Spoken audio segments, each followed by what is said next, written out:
versus Kethis combo. More like Bertarioni, am I right? I see what you did. Fellas. We out here. Bertarioni known for playing kind of a wide range of decks. We just saw him in the finals last weekend. He was playing standard, little Fires of Invention in Philadelphia. But this weekend, pretty stock burn deck. On the play. Is it actual stock, or is it more watery, like soupy, or? There's some harsh mentors in the sideboard. Would you qualify that card as soupy? Yeah, actually. No, that one's a little crunchy. That's the fried onion straws on top. We got some Eidolons, tossing some harsh mentors. You got yourself a stew going. Yeah. Fetch Shock, 17 for Bertarioni. Here's Goblin Guide. Mullen's 18. Urza's Bobble, or Mishra's Bobble, rather, revealed. I wonder how many people watching actually got that reference. It's a nice one. That's from Community, right? No. Oh. It is Carl Weathers on Arrested Development. It is Arrested Development. Carl Weathers playing Carl Weathers. That's true. That's true. Yeah. All right. Collins Mullen here reveals the Mishra's Bobble. Now, he can have a pretty good turn here. I see. I mean, this combo deck has a lot of the same element, like the combo fast elements that the other artifact decks have in the format. You know, he has Mox Amber. He has like the fast mana. But I don't know if it's fast enough to beat Burn, and we're going to see just that. Yeah, we'll find out. The first land's Inspiring Vantage. If he wants to make colored mana, that's going to cost him some life points. You don't love that in the matchup. Here's the Bobble revealed, plus a second Bobble. That turns on this Mox Opal. And here is a Grinding Station. No life lost on that one. And Mullen's going to activate it. Sacrifice his Bobble.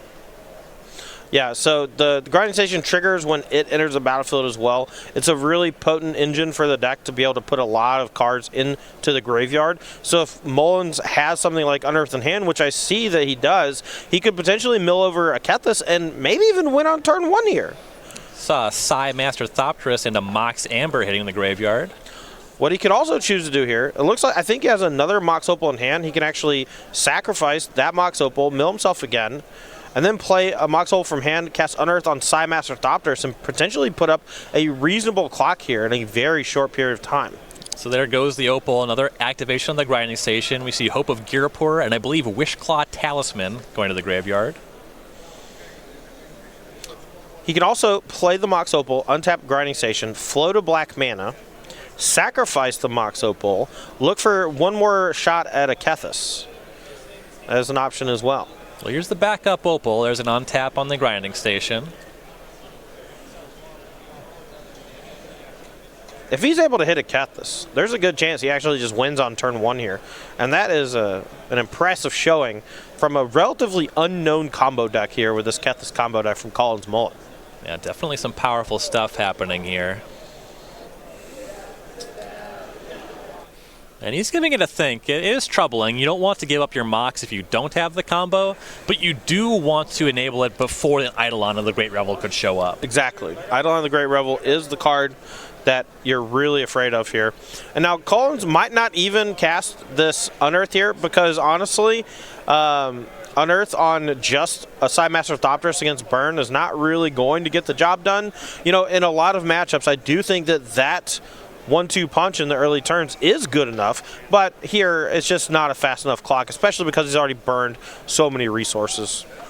So here's an attack back on Bertarioni's side. You saw Mullen float the mana, didn't have anything to do with it. Goblin Guide will reveal Hope of Girapur on the top of Mullen's deck. Mullen to 16 off the attack. Land number 2 for Bertarioni, and there is Eidolon of the Great Revel. Yeah, there is the GGs. Collins doesn't have a ton of ways in his main deck to deal with it. He does have one in hand in Teferi Time Raveler to bounce it, but that would require him to have a lot of resources at his disposal to continue to go off. Doesn't have any lands. Yeah, you need a lot of mana to work with, or the ability to use Teferi to bounce it twice, which is kind of unrealistic. Right. Upkeep, Mullen knows the top card of the deck, so he's going to Grinding Station away that Hope of Girapur. 2 more cards going to the graveyard. There's that Jace, Unraveler of Mysteries, and a Glimmer Void. He'll draw for turn. It's like another Unearth. Sorry, Wielder of Mysteries is the Jace's name. There's too many Jaces now. We've been doing Jace for a long time. Yeah, I mean, they killed off Elspeth. There was only like 3 of them. You know? Jace, he's got like 9. Just, you know, put him in the bin. It's done. So here's that Unearth, Mullen to 15 off of the Spire. No. Gets back Psy. Don't think I will.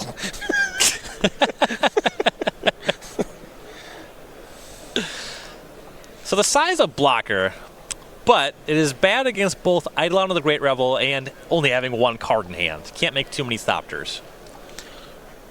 Yeah, and every Thopter that Collins is able to produce off of the Psy is effectively 2 damage dealt to himself from the Eidolon of the Great Revel. That was a purely defensive Unearth because he drew a backup Unearth.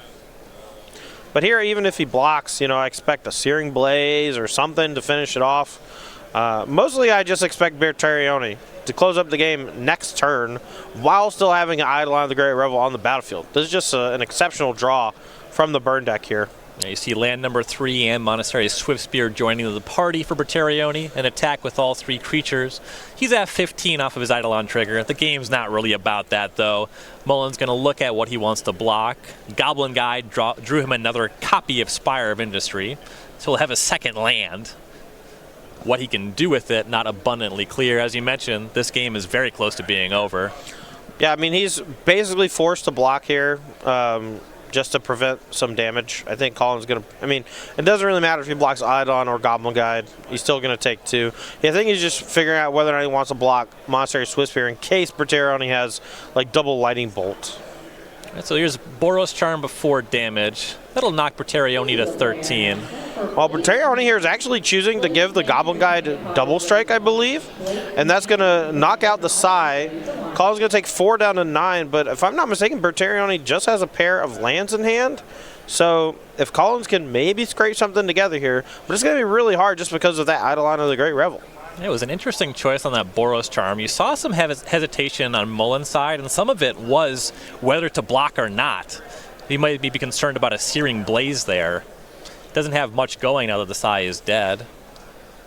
But yeah, Bertarioni will probably need to draw something. He has 5 power just on the table, though. So here is Seachrome Coast. It'll be land number 2 for Mullen. Both players know about the Spire of Industry in hand, but the Seachrome Coast is pain-free colored mana.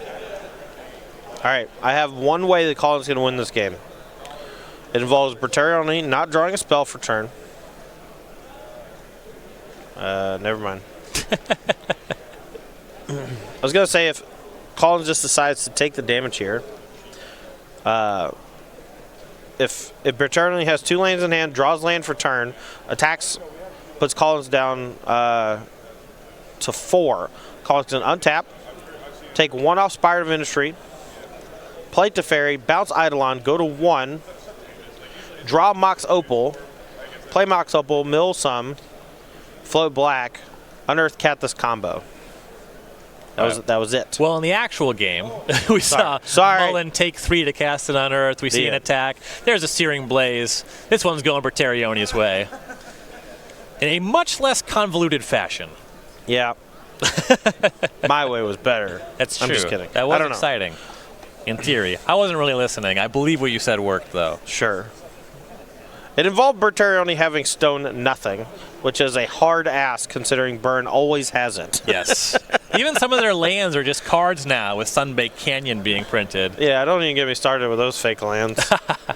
Players going to sideboard. On Bertarioni's side, we have 4 Core Firewalker, 3 Harsh Mentor. Interesting in this matchup. 2 Path to Exile, 2 Skullcrack, 2 Smash to Smithereens, a Deflecting Palm, and a Wear Tear.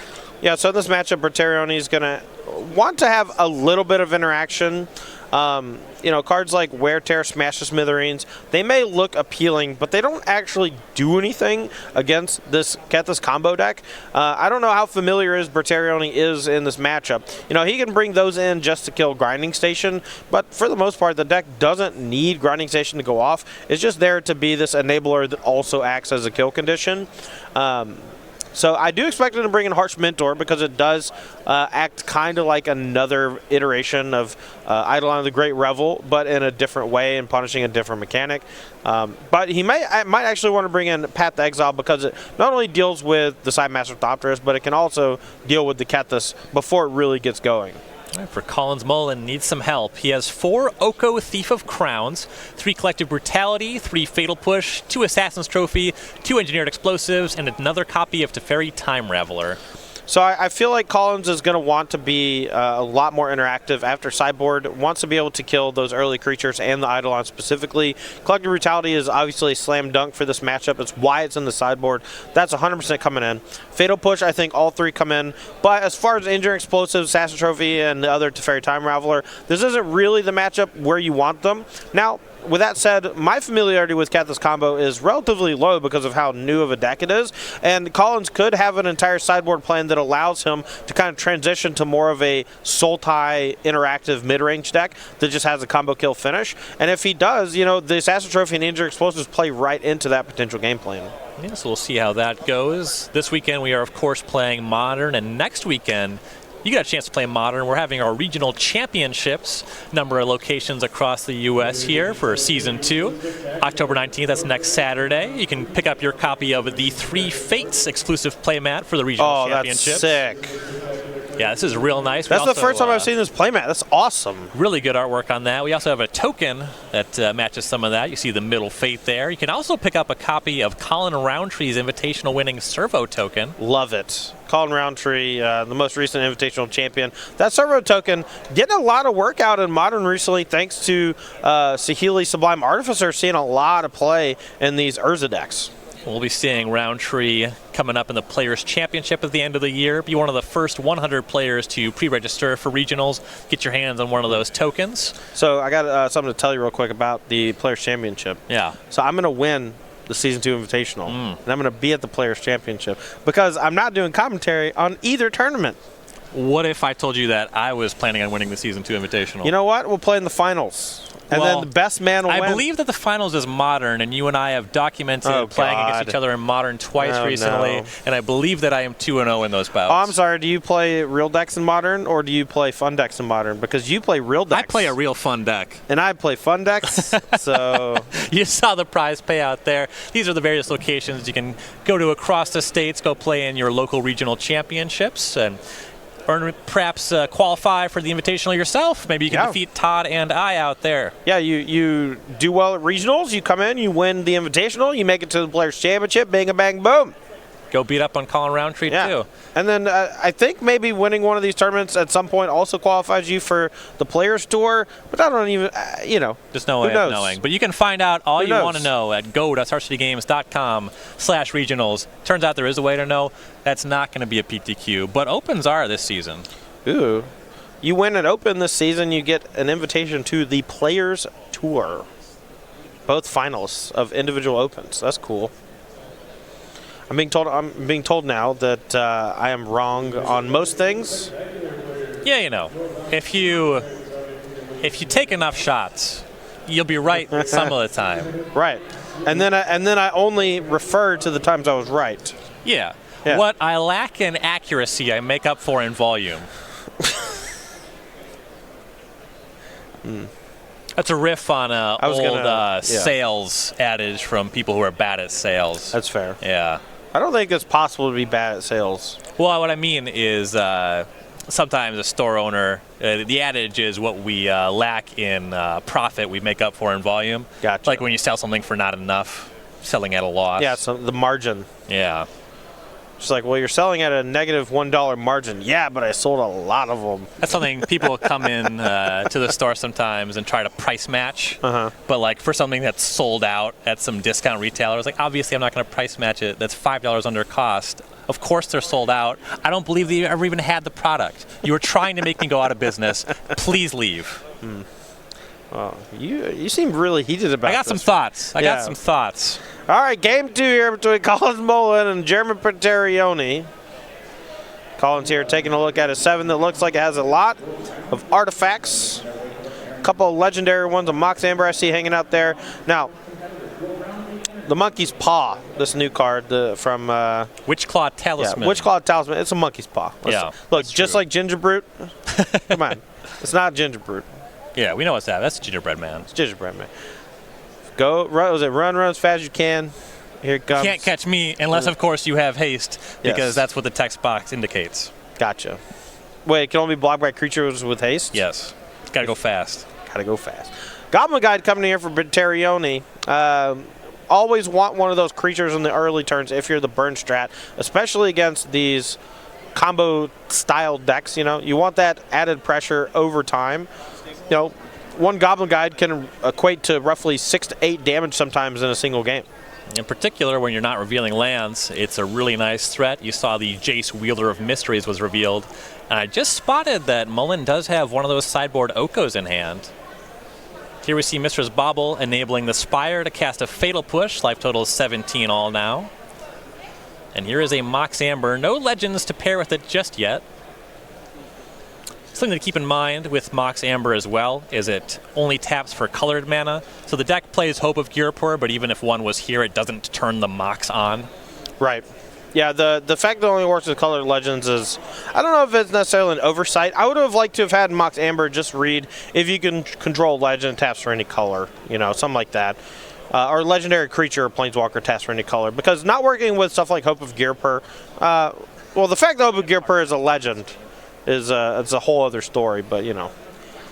We see another fetch, Bertarioni to 16. He'll cast that sideboard Harsh Mentor. Mullen going to be responding with Mistress Bauble here. The Harsh Mentor is a card pretty recently in Standard rotated out, but didn't see a lot of play there. But it's a little bit more impactful in Modern. When an opponent activates an ability of an artifact, creature, or land, and it isn't a mana ability, they take 2. So Mistress Bauble, that's an activated ability, doesn't make mana. So Mullen wants to respond here. Takes a look at the top card of Bertarioni's deck. Yeah, it doesn't affect Planeswalkers, which I'm not the hugest fan of design-wise. But it used to hit Planeswalkers, which was kind of cool. But with the rules change, it only deals damage to players, so, you know. A lot of cards in that era changed functionality. Most notably, Chandra Torch of Defiance went from an all-star to just kind of dealing some damage to the opponent. Let's see what Mullen can do here. Chromatic Star would be the cast before Darkclick Shores is the land for turn. Yeah, was a little light on lands. Seems to have found the Darkclick Shores. Now the question is, can he find a third land, get an Oko onto the battlefield maybe, and turn on that Mox Amber? And this might be that alternate mid-rangey plane I was talking about. You know, Oko's this like self-sustaining planeswalker that generates a lot of food tokens and can gain you a lot of life against burn. And with 2 copies of Fatal Push already drawn from Collins, he's really playing this fair game pretty well. Yeah, the Star made black mana. That was a mana ability, so no damage off the Mentor. Fatal Push takes that down. Now Bertarioni wants another threat. Mullen has plenty of life to play with from here. Fiery Islet will be the land for Bertarioni.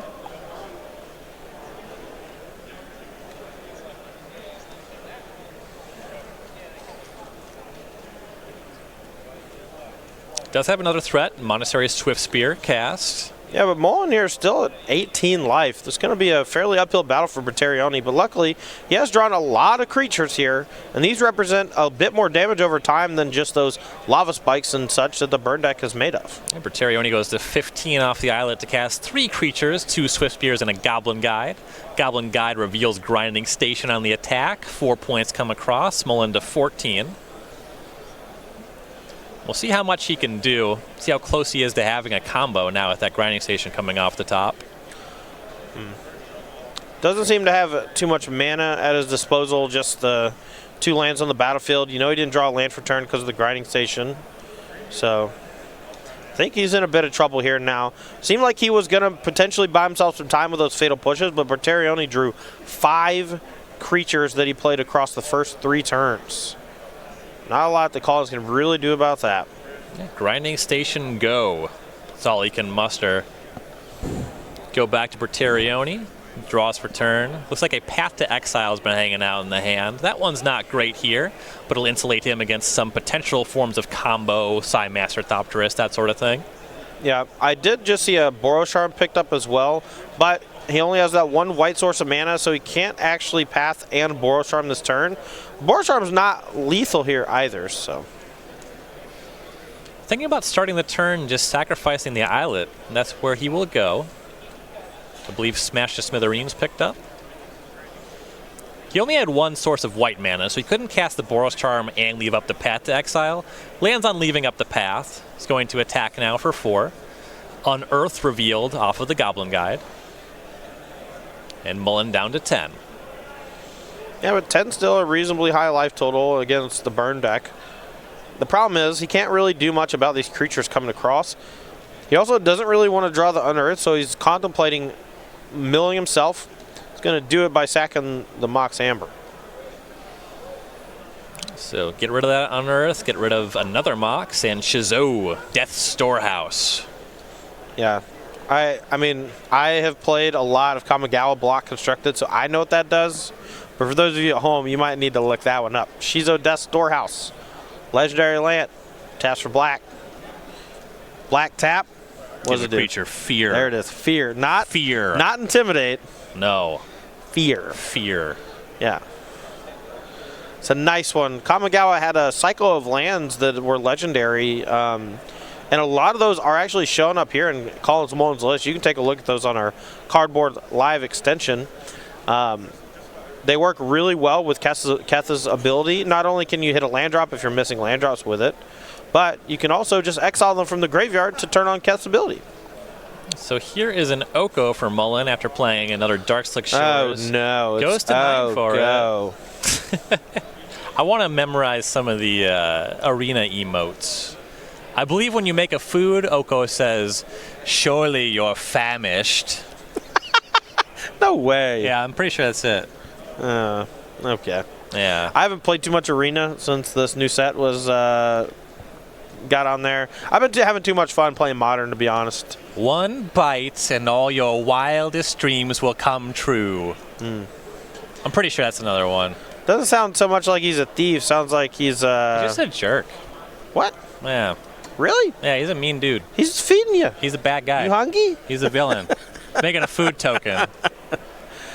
All right. Well, can choose to mill self or not. Now, Bertarioni has a Boros Charm in hand. Drew Lava Spike for turn.